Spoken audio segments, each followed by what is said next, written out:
What is going on, everybody? This is the Maafia Garage here, back at it. Let me just say it, in the garage. And today I'm working on my 1990 Toyota Sera. And today's job is going to be a clutch master cylinder. Now mine is shot because my clutch pedal is very spongy. I've bled out the fluid several times. I thought it was the slave cylinder. I replaced the slave cylinder already. That's off of a Toyota Paseo. It did not fit this car. I had to rebend these hard lines to fit onto the slave cylinder, and it works properly. There's no problems with that. But unfortunately, the clutch pedal is still very spongy. Now my issue was when I first got this car, the clutch fluid was very low, and I'm like, okay, maybe it just needs to be topped off. I could still see some stuff on the bottom from out here, and I'm like, maybe it just needs to be topped off. Topped it off, still very spongy. I'm like, okay. Then, before I replaced the slave cylinder, I tried bleeding out the fluid. No fluid was coming out. And I'm just confused. I was like, okay, why isn't it coming out? Open up the clutch master cylinder, open up the cap. I took out all the fluid with the syringe, and all of a sudden some black sludge started coming out. And I'm like, that's not good. So I look in there, and all on the bottom is all black sludge, literally sludge. I'm gonna put up a picture, and I believe it clogged up the hard line, and I tried to clean it out as best as I could, and I cleaned out where the fluid will go into. I put some fresh fluid in there, made the clutch a little bit better and it finally bled, and it made the clutch a little bit better. Then I thought maybe it needs a slave cylinder because the slave cylinder was very old. Couldn't find a Sera one because I live in the United States, so like Sera parts are very hard to come by. So I got a Paseo slave cylinder. I rebent the line to fit the slave cylinder, bled out the fluid. Still, the clutch is very spongy. So my last thought was, okay, I need a master cylinder. So I tried looking around. Like I said, no Sera parts. I tried looking up overseas. Very expensive just to ship over here. Like in the United Kingdom, it was $13 for a master cylinder. I'm like, great, but the shipping was like over $100, and I'm like, well, I'm not gonna do that. So I asked Andrew on Facebook. He's a longtime owner of a Toyota Sera, and he knows a lot about these Seras. He told me to just get a USDM Paseo one, and so I did. Now this, as you can see, it's a little bit different because of this, which I think that will fit. That's fine, but mainly this, and this is basically top mounted instead of on the side how the Seras are. So I thought that would be an issue, and then Andrew told me to just get a new copper brake line and just reroute it and just do that. But I saw that was going to be like kind of like a long job or tedious or what case it was. So I thought, since I had my Nissan Altima back then, those of you who know that it's been on the channel for quite some time, I had a Nissan Altima, and I basically bypassed all the hard lines, and I connected one solid SS line from the master directly to the slave. So I was trying to look up everywhere on Paseo forums or anybody that had any leads on a SS line that goes directly from the master to the slave, not replacing that small little line. This one, not replacing this line right here. That's just a rubber line connecting to the hard line for the clutch. I didn't want to replace just that. So I had no other option. So I went up online and I was reading up a lot on Toyota Supra forums, and this is from an MK4 Supra. This is from a 93 all the way up to, I think, 98. I think that's when the MK4 was stopped being made. But I got this online for $40, and I already bolted it onto here, and it bolts on very nice. I just need to see if this one screws on to the slave, and if that happens, the line is long enough. It's more than enough to fit from the master to the slave. So I'm going to show you guys the installation and how it goes and see if this retrofit will work. Because if it does work, then guys in the US can use this and people overseas can use this with the SS line. With all the hard line delete, it'll make your clutch pedal feel way better than going through all the hard lines and that soft rubber line. This will make it much better and much easier. And you get to remove all the hard lines and lighten up the vehicle. I don't know if I'm going to show you how to remove the hard lines because I don't think I'm going to touch all that. I might do that one later. It's just the installation of the master and the installation of the SS line going directly to the slave cylinder.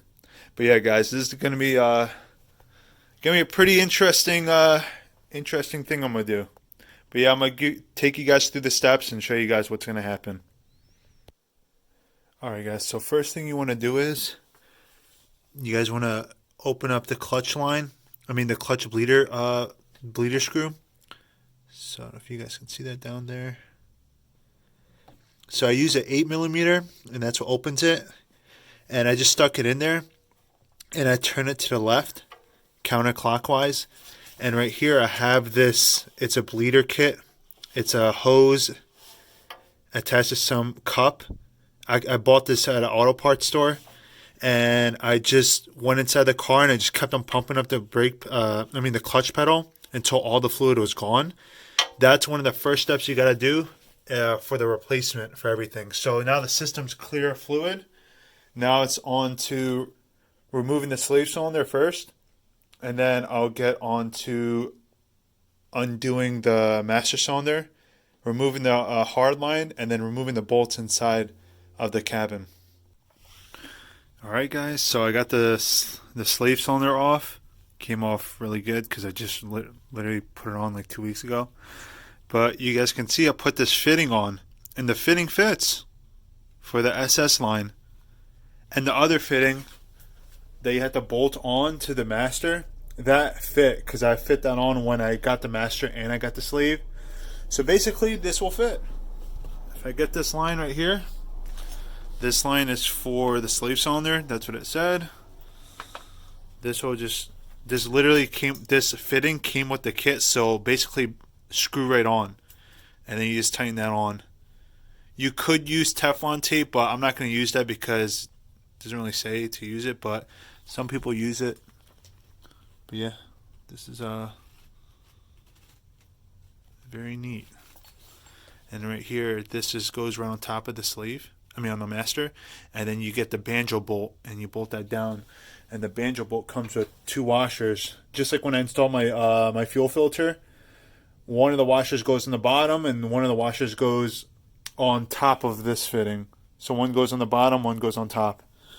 So that's just one little update, and then I'm gonna remove the master cylinder, and then yeah, this is going pretty well.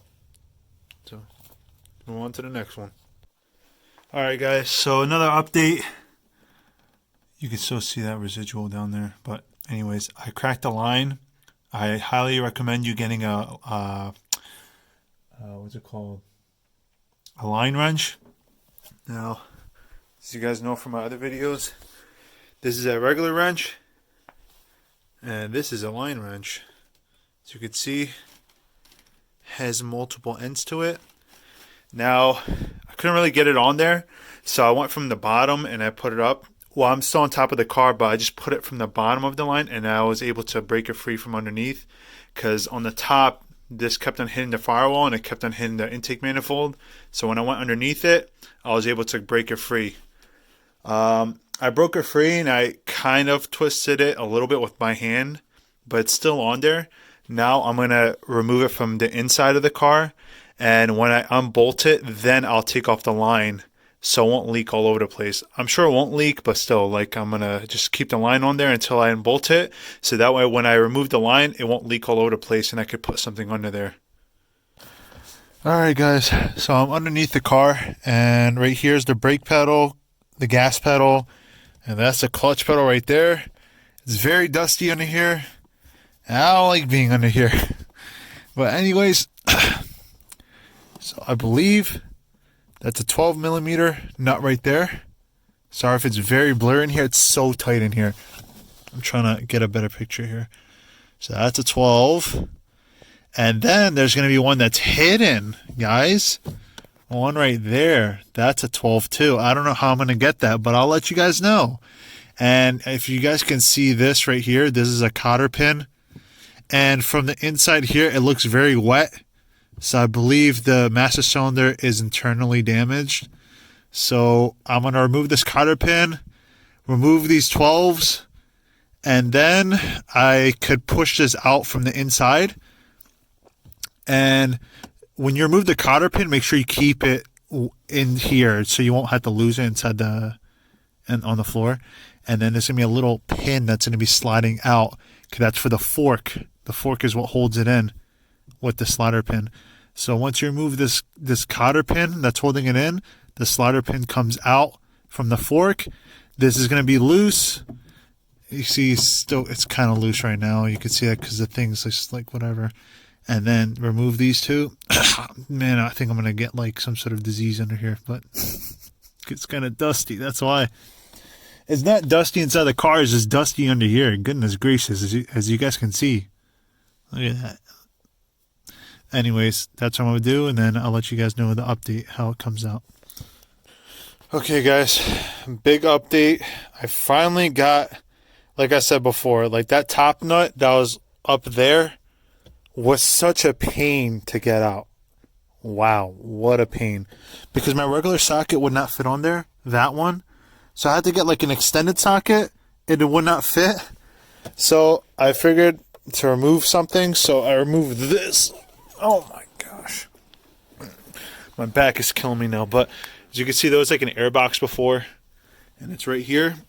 So this just gets pulled out. So it sits like this, and you want to push out like this. That's how I did it. I pushed it out, and it just snaps into place. So I pushed out, and then I pulled out like this, and it came out. It's really dusty. I'm going to clean that up and air it out. And that gave me access to look all the way down there. I don't know if you guys can see that. Let me see. Right there. See that right there? Now this little box, that black box, is going to be in the way. But as you can see right there, that stud is now free. Oh man, sorry, it's like dusty under here, so I'm gonna have to clean this out or something. But so I removed it. It's two 12s, and this is what I was talking about. This is the stud that goes through for the clutch master fork, the fork that connects to the pedal. Don't lose this washer on there. This washer was on there. Make sure the washer's still on there. And let's see, where is that at? Here we go. Here's the cotter pin for it. So the cotter pin goes right in there, so the stud, this won't come out. Sorry, I was literally on my back trying to figure out how to remove that top nut. And when my hand hit this, it started wiggling, and I'm like, that seems pretty loose. Maybe I could take that out. Take it out, and there you go. Straight shot. I used what's it called? What is this? I think it's a 1/4 inch. I used a 1/4 inch ratchet with an extension, a pretty long extension. It's a 1 extension. And this socket's pretty long too, so it's a 12 millimeter socket.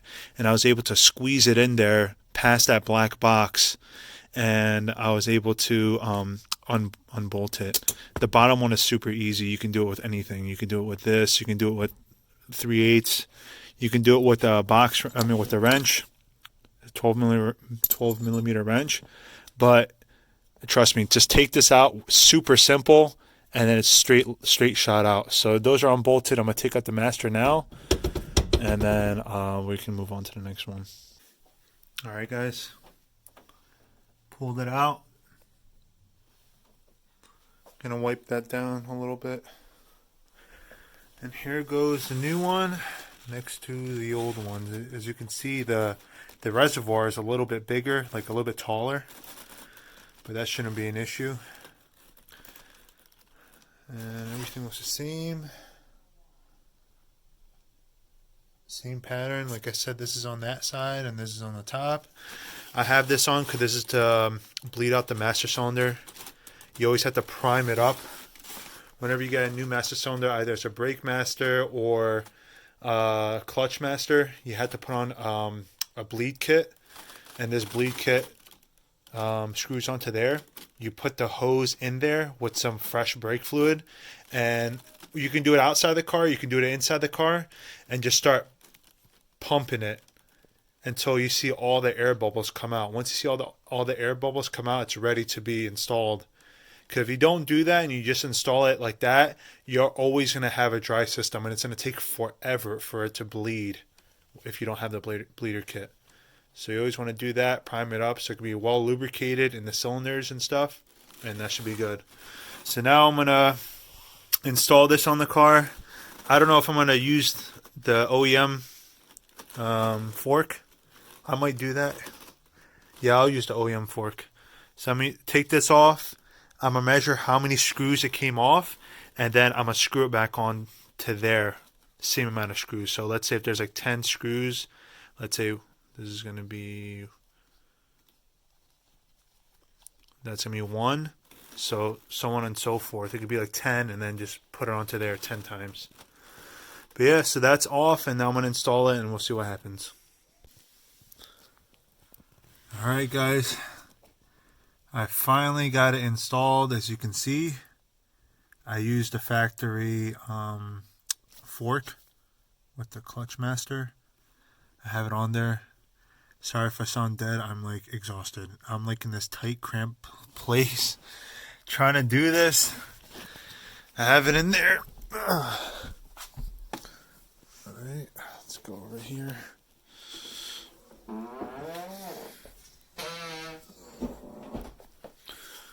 And as you can see, I have the bleeder in there, and I have the hose just sitting in there. And what it's doing is, as I'm pressing the pedal inside the car, it's sucking up fluid and it's spitting it out at the same time, and then air bubbles should come out. So it was literally filled up to the top, but now it's not filled up anymore because now the fluid's going to be sitting inside the master cylinder itself. And as I'm going to keep on pressing the pedal inside the car, it's just going to keep on sucking up fluid, spitting it back out, sucking it up, spitting it back out until all the air is out of the system. Once that's all said and done, I'm going to suck out the fluid, whatever's in the container itself. And then I'm going to quickly install one of the lines so it won't leak out all over the place. And then from there, once I install that line and I connect it to the slave cylinder, then I'll fill it back up and then bleed the car with someone sitting inside the car, and I'm going to crack the bleed screw, and I'll show all of that. But right now it's just a bleeding process. And then once I'm done bleeding that, then I'll connect everything, and then I'll record that too. Alright guys, so everything is now installed. See the SS line, it's running down there, through there. And I will zip tie this so it can sit on the side so it won't be all over the place. And it's running right there to the new master cylinder. And again, this is from a Paseo. And the SS line is from an MK4 Supra. It bled very well. It just makes sure you either bench bleed it or you can bleed it while it's on the car. I bled it while it's on the car. And it's going to take a little bit longer while it's on the car, but I think it's, for me it was much easier because I'm doing this by myself and I was trying to bleed it out.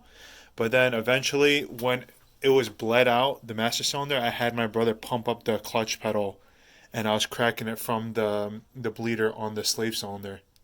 And if it doesn't bleed, let's just say like with a 2-man method, you could get a vacuum pump and pump out the fluid like that from the slave cylinder. That could work. But other than that, this installment took me a couple hours because, a lot of stuff I didn't know how to remove, or like that panel underneath the dashboard, I didn't know that was removable until I removed it. Made it much easier to see the top bolt that was just lost in there. And just the installment of it was kind of, it's such a tight spot in there, but it's doable.